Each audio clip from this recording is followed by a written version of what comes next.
Okay, girl, can we talk?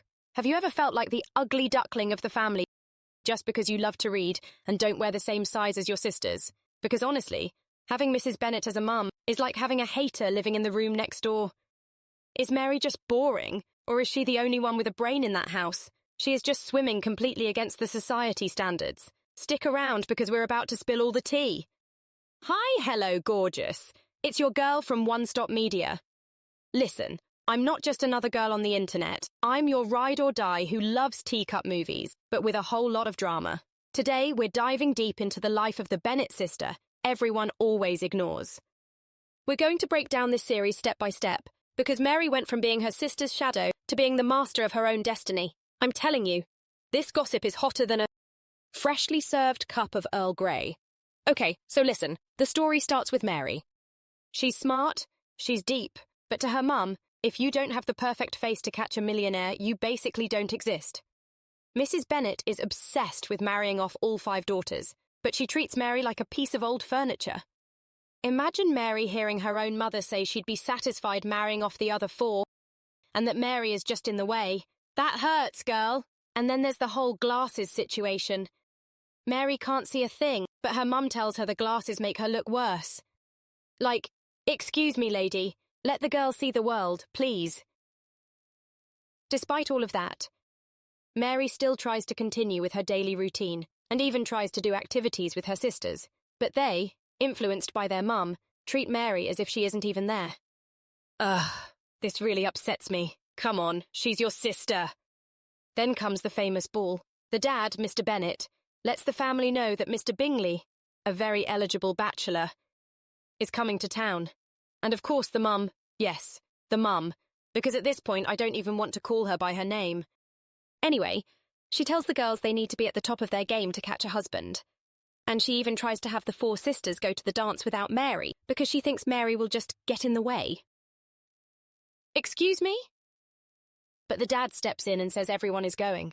This makes Mary extremely nervous, because she feels she'll be invisible there, and that literally no one will ask her to dance. She thinks she looks super plain, standing next to her sisters, but her good maid encourages her and gives her a little pep talk, reminding her that she is a lovable girl. We all know it. Ball day finally arrives, and everyone is thrilled about it, especially our girl Mary. They arrive at the ball. A great entrance, though. They go through the formal introductions and everything, and of course our girl is left alone. She's a bit nervous, way higher than any previous season. I mean, the competition is fierce, everyone is dressed to impress, but our girl still manages to have a good time. She finally feels special. She even gets to talk to Mr. Sparrow, but her mum shuts it down. According to her, Sparrow is lower class, and Mary can't ruin her pretty sister's reputations. Mary, who didn't have a voice of her own yet, rejects him and is left heartbroken. What started as a great night ends up lowering Mary's self-esteem even more. Another day begins for our protagonist Mary. Girl, I feel for you. I mean, seriously? Imagine living like this every single day, 24/7, having your own mum bring you down as if you were a burden. Hang in there, Mary. Good things are coming your way. Days go by, and it's another morning in the Bennett household when a letter arrives. Naturally, their mum is completely convinced it is from the eligible bachelor, Mr. Bingley. He must have fallen for one of the sisters. But surprise, surprise, it's actually a letter from their cousin, Mr. Collins, who is basically inviting himself over for dinner. Wow, talk about having no manners. And you might think it's no big deal. Wrong. See, back in the day, women were not allowed to inherit the estate, unless they were married, and even then, the husband was the one who inherited the property. Since the Bennett family had no male heir, guess what? When Mr. Bennett passed away, the estate would go to Mr. Collins. The sisters, incredibly annoyed by this, mock him because it's obvious from the way he writes that he is incredibly boring. And of course, they don't miss the chance to point out that he might be cut from the same cloth as Mary, and as usual, poor Mary stays completely silent, getting roasted right in front of everyone. Later, Mary decides to confide in her friend Charlotte. Remember her, because she becomes important later. Charlotte, being a good friend, helps Mary see that this could actually be a great opportunity. A suitor no one else wants might be the perfect chance for Mary to secure a husband and a home. Technically her home, I don't know. To me, that's pretty lame advice. Go after the man nobody wants. Yikes. Let's hope he is not that bad. Oh gosh, I spoke too soon. As soon as Mr. Collins arrives, you can instantly tell the guy is an absolute snooze fest. And not only that, he literally can't string 2 sentences together without putting his foot in his mouth. Even after witnessing all of that, Mary bought into Charlotte's advice big time. She tries every trick in the book to strike up a conversation with him, but he totally ghosts her and keeps his eyes glued entirely on Lizzie. Meanwhile, her mum catches on to her attempt, and she is super ticked off about this. Seriously. So, she asks her not to get in Lizzie's way, because that's the mum's plan. That woman simply does not understand her daughters. Anyway, Mary keeps trying to make conversation with Mr. Collins, only because she knows perfectly well that Lizzie would never accept a relationship with him. The day goes on, and Mr. Collins mentions that another ball will be held soon. Another ball. Girl, that was basically the only thing to do back then. And every time there was one, everyone wanted to be there. Then he straight up asks Lizzie to be his date. Mr. Collins says it would be wonderful for the Bennett family to attend, and what a great idea it would be for Lizzie to play the piano and sing. You know, so people could see the great catch he was landing. Poor thing. If only he knew. Anyway, Mary, refusing to give up, decides she could do the same. If he wants to show off a singer, she can be his singer. So she practices every day until the ball. Oh, girl, please open your eyes. Okay, so the day of the ball finally arrives. And yes, Lizzie, like the queen she is, absolutely shines at the piano. Everyone is mesmerized by her talent. And Mary, even after practicing all week, she is terrified that she'll look terrible next to Lizzie. But she gathers her courage and steps up to the piano, and unfortunately, our girl Mary just cannot sing to save her life. No one even tries to hide their displeasure. Everyone there make it painfully clear they are not happy with her performance. Stupid people. The whole thing turns into an absolute cringe fest. The minute she catches those mocking side-eye glances from everyone in the crowd, she stormed off. Lizzie is the one who actually feels for her sister. Later, back home in her room, Lizzie approaches her to comfort her and, with empathy, tells her she also had a bad day. But Mary has total tunnel vision on her.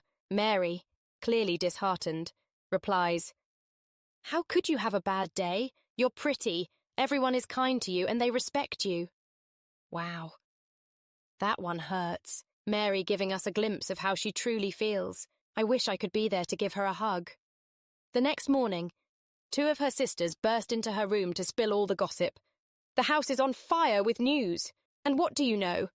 Mr. Collins actually proposed to Lizzie.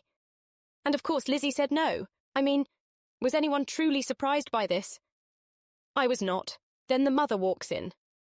I really need to find a nickname for this woman so I don't end up calling her something inappropriate. Anyway, she comes into Mary's room to tell her that this is her chance, that she will be the consolation prize.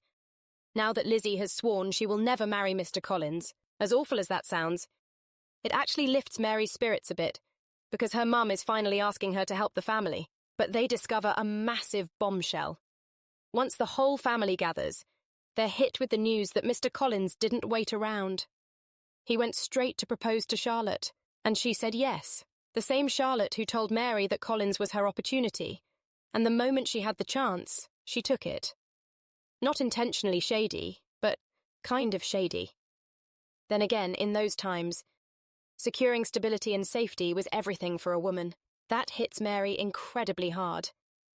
And honestly, it hits me too. Because every single time she tries to do something to make her mum proud, or prove she has worth, the universe rearranges itself against her.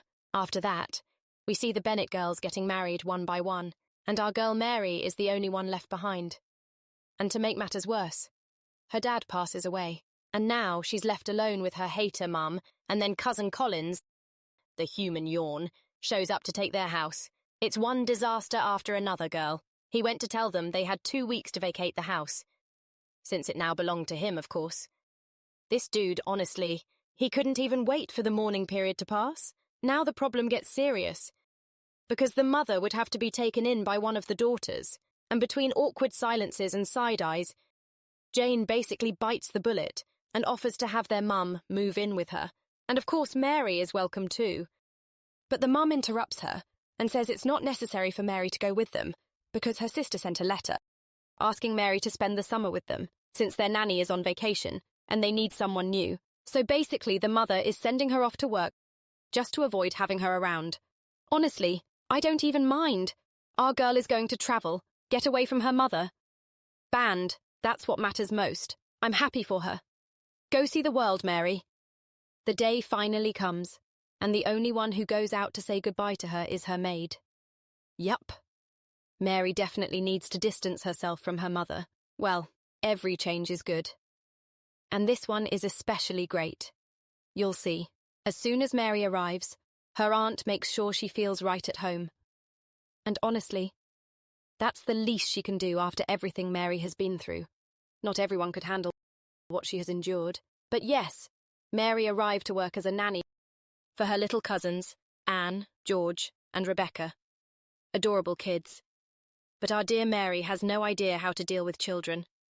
Being the bookworm she is, she immediately dives into giving them a history lesson, boring history and geology, to the point where poor George literally falls asleep. And the next day, only 2 of them showed up. She keeps trying and improvising in different ways, but without success. But then Tom Hayward arrives, a family friend. Hello, Tom. Pay attention to this man. We'll be seeing more of him. You can instantly tell the kids are completely obsessed with him because they just light up the second he walks in. Not only that, but he just keeps goofing around and cracking jokes. He even manages to coax Rebecca out of her hiding spot. He makes everyone laugh and completely brightens the room. He even brightens Mary. Girl, I don't blame you. He even gets her to lower her guard. Ugh, I can feel the spark in the air. Tom really is a good family friend because he spends the rest of the day playing games with the kids. Meanwhile, our girl Mary just sits on the sidelines watching, convinced she's too boring and simply not cut out for games. And all of that comes straight from her mother's toxic words echoing in her head. Later that night, Aunt Gardner takes her out to get a dress. A new dress. To try new colours. And our girl literally has no idea how to choose something she likes, because her mother has always picked her dresses. Always the dullest colours she could find. Mary is completely clueless in this department. So Aunt Gardner gives her a reality check. Your mother isn't here. Pick whatever colour you like. It doesn't matter if it's flattering or not. The only thing that matters is that you feel comfortable. Or we all need an aunt like her. Finally. Someone on Mary's side for once. And we start to see things working out better for Mary, and how everything is slowly falling into place in her favour. Okay. Everyone's gone. Perfect. Later, when she finds herself all alone and decides it's time to try this whole playing like normal people thing. How hard can it be? She awkwardly picks up a game piece, trying to mimic what she's seen the kids do, but suddenly, Tom pops in. Seriously, has he not left the house all day? He's super excited to see her breaking out of her shell, and he even offers to play with her. And right here is where Mary starts catching some real feelings for him, because, well, kindness hits different when you're not used to it. Okay, but let's be honest. It's not just that. We can all admit Tom is cute, and he definitely has his charm, right? When the time finally comes for the first family gathering at her uncle's house, she's a complete bundle of nerves. Honestly, these are exactly the kinds of moments where she always felt invisible, but by pure chance, she meets Baxter, who turns out to be incredibly sweet and friendly to her. She actually manages to have a great time and act like herself for once. Naturally, after such a high, the universe throws her a curveball.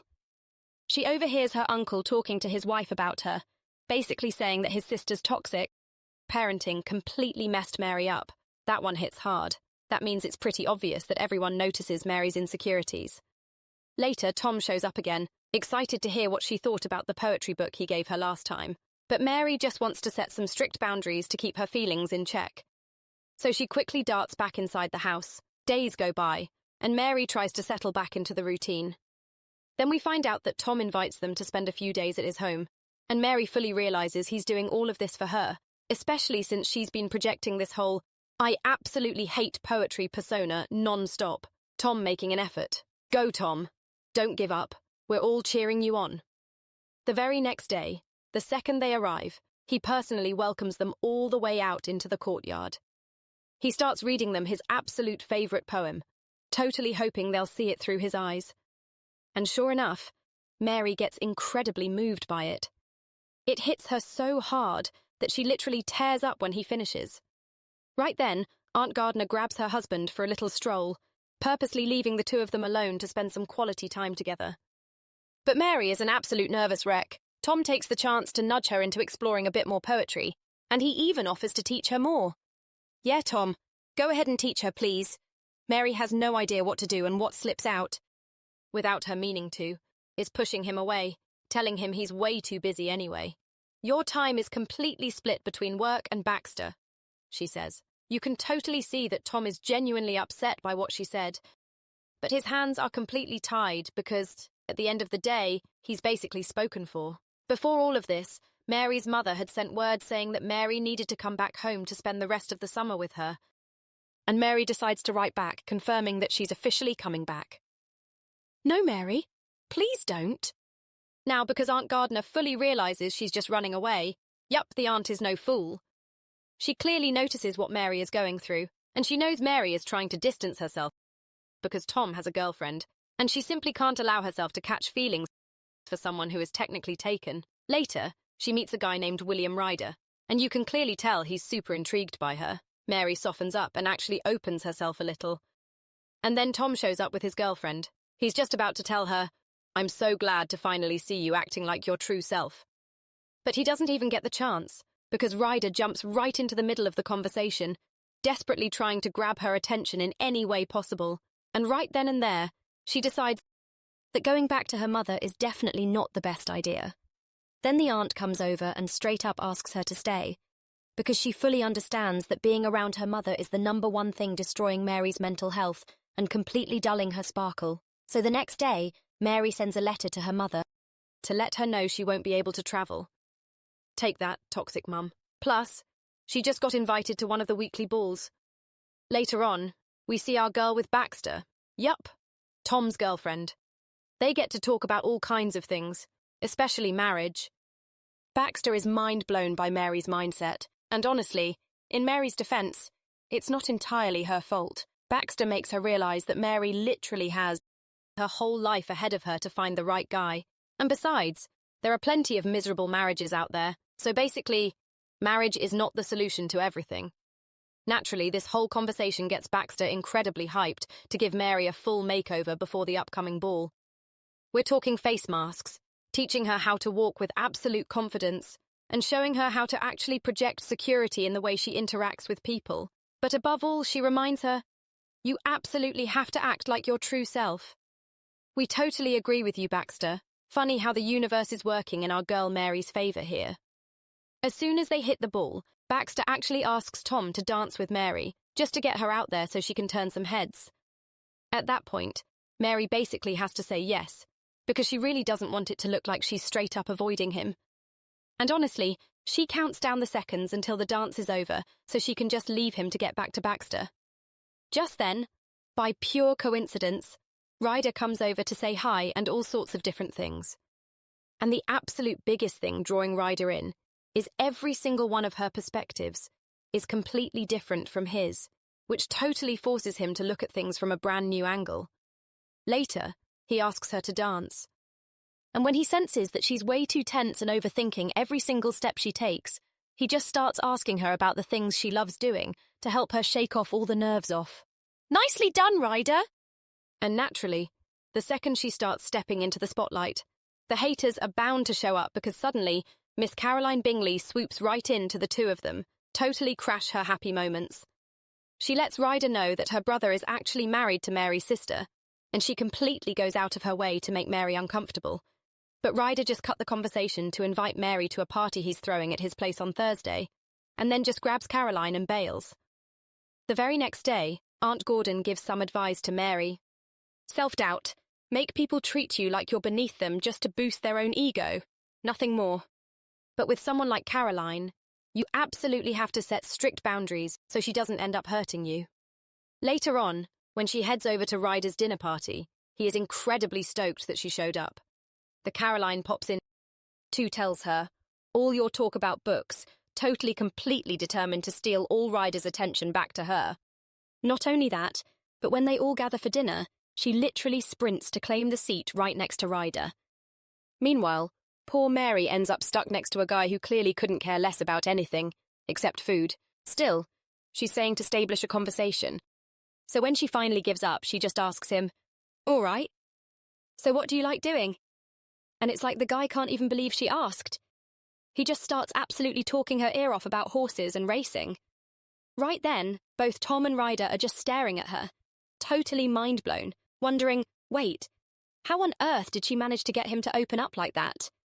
Caroline is absolutely eating herself alive with jealousy and get to Mary to tell her she shares 0 traits with your sisters. You're not pretty, you're not smart, and you basically have 0 personality. Anyway, I just wanted to give you a little friendly advice. And right then, for the first time in her life, she's like, wow.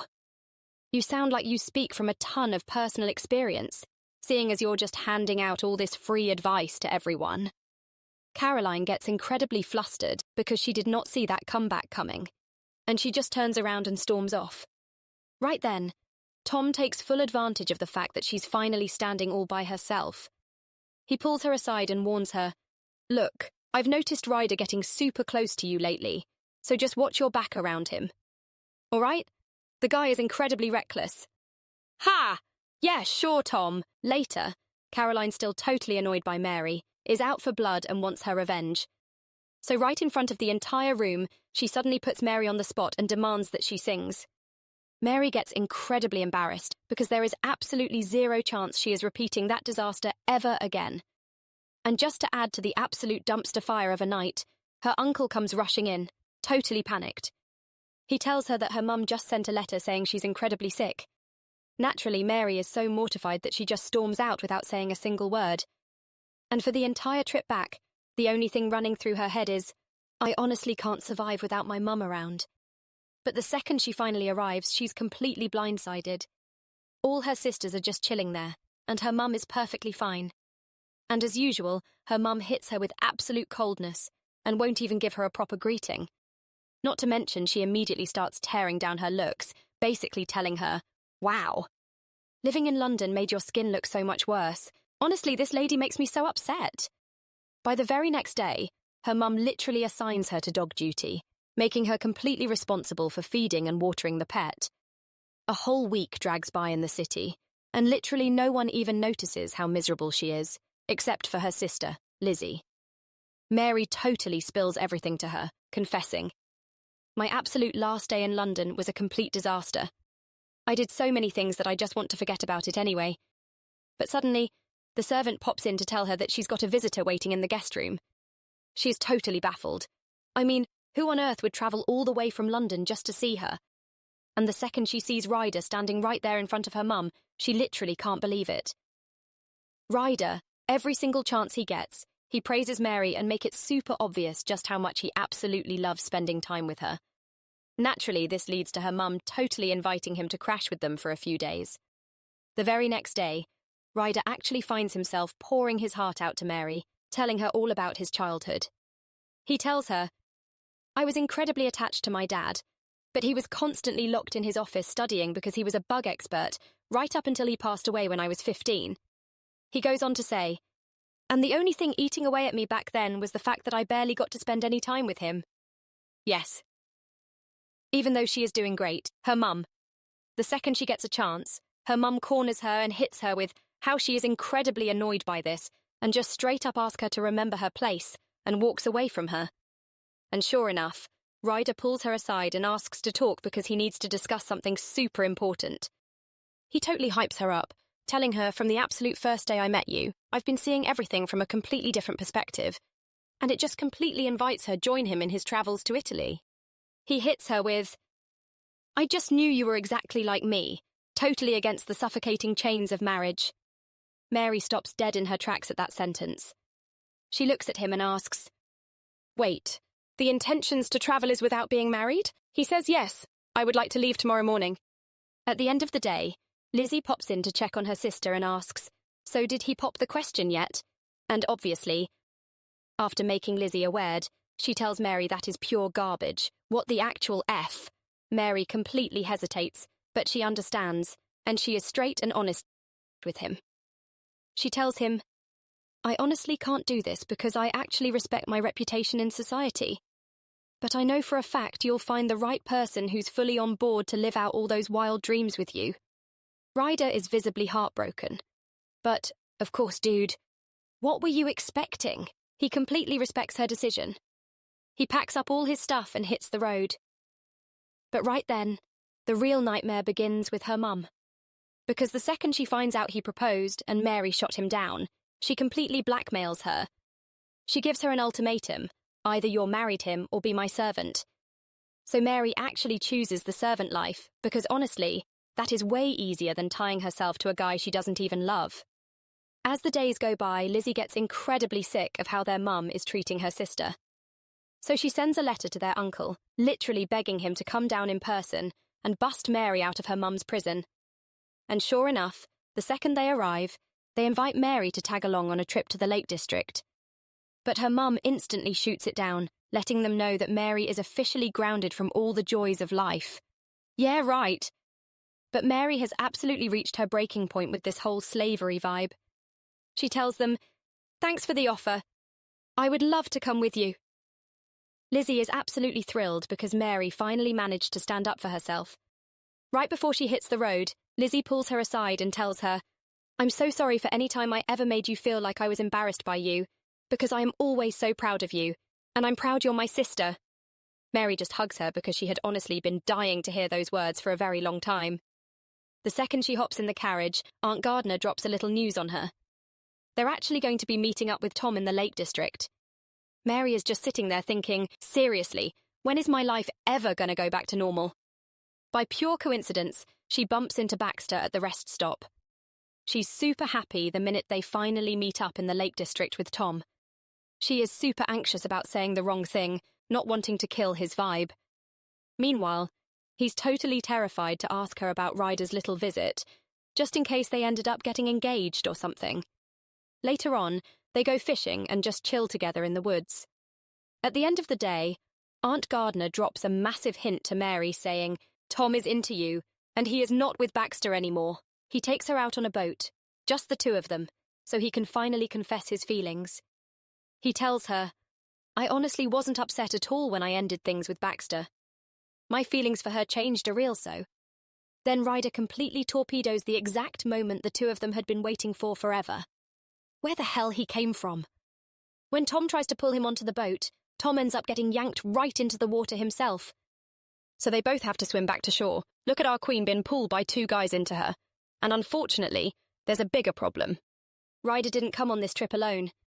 He brought Caroline along, and her entire face just sourly shifts the second she spots Mary standing there. Likewise. At the end of the day, they're all gathered for dinner, and Tom lets Mary know he's got everything ready for them to go mountain climbing together tomorrow. But Ryder just jumps right into the conversation like, "Hey, how about we all go? Seriously, take a hint. Better than you two being out there all by yourselves. Right?" Mary has to fake being excited because she doesn't want to hurt his feelings. But inside, she's just thinking, seriously? The one time I finally give up on the idea of marriage, I've got two guys basically bickering over me. Same here, girl. The next day, as soon as she wakes up, she knows exactly which one she wants. She gets ready with massive enthusiasm to start their trek. But halfway up, her uncle and aunt totally lose interest in the plunge and bail, hoping Tom goes to finish his confession. Tom doesn't wait and tells her, "I'm just so incredibly happy to be sharing these moments with you. There is literally nobody I can be my true self with." And then Ryder interrupts them. "Read the room, dude." As soon as they finish talking and Mary heads over to Tom to pick up where they left off, but his entire vibe has flipped 180 degrees. She just does not understand how his personal search changed in a single heartbeat to make him treat her like that. Right then, their guide drops a bombshell. They have to get off the mountain right now because a massive storm is about to hit. On the other hand, Ryder encourages the group to stay and experience the adventure. Tom said his hands are tied. He has to stay on the mountain if Mary does, because he promised her uncle he'd keep her safe until they were back on solid ground. A few minutes later, the weather turns into a full-blown nightmare, exactly like the guide warned. And of course, Ryder is the very first one to bolt and leave them behind. He totally saves his own skin, and suddenly forgets all that YOLO and once-in-a-lifetime experience garbage he was preaching. Meanwhile, Caroline trips, and her leg gets pinned between the rocks. Mary actually stays behind with her, using every ounce of her strength to push the rock and free her leg, and then she and Tom literally carry her the rest of the way down. The second they hit the hotel, she passes out from pure exhaustion. And sadly, her health takes a nosedive, leaving her bedridden for days. Tom just sits outside her room, hoping she'll wake up so he can make sure she's okay. But when she finally comes to, and she gets the green light from the doctor to travel, she sees Tom just pack his bags and skip town without even saying goodbye. Later, a new roadblock pops up. Her mum shows up in London in the flesh to stay for a few days, and she flat out tells her, "I'm here specifically to hunt for a husband for you myself because it's crystal clear nothing good is ever going to come from your own efforts." And so begins the nightmare marathon of blind dates, and every single one of them is an absolute train wreck. That is until the day that flips the script. Ryder visits her personally to apologise for everything that happened because of him. It's the least he can do. And not only that, he lets her know that he's actually learned his lesson, and he proposes to her. An official proposal. And of course she rejects him. Wait, what? Then she just heads out to get some fresh air and clear her head away from the house. By total chance, she bumps into Mr. Sparrow, the glasses expert. He gets a little bold and asks her, "Why are you constantly trying to please your mum at your own expense? It's a losing battle anyway since your mindsets are worlds apart. Just try living your life your own way." He says his goodbye, and he's off. Like a messenger from God. And honestly, his words hit her so hard that she actually goes back and confronts her mum with the cold, hard too big. She refuses to accept it, but regardless she packs her bags and heads back to the city totally salty. The very next day, Caroline visits Mary at the house to thank her for saving her life on the mountain, because anyone else would have probably just left her there after everything she put them through. Yes, anybody. A week later, Mary's life has finally levelled out. She's working as a nanny, exactly like she dreamed. Gradually, she stops caring about people with her uncle and aunt. Then one day, she's walking through the square, and boom, Tom is standing right there in front of her. He right away starts explaining that day Ryder told me he was planning to propose to you. Since he's way better off financially, I felt like I had to step back so I wouldn't ruin a great opportunity for you. Mary just loses it on him. "You have zero right to decide what's best for me. I know for a fact that being with you is exactly where I belong because I loved you." He tells Mary how Caroline sent him a letter explaining the whole situation and telling him that Mary loves him just to pay her back for saving her life. Wow. Finally.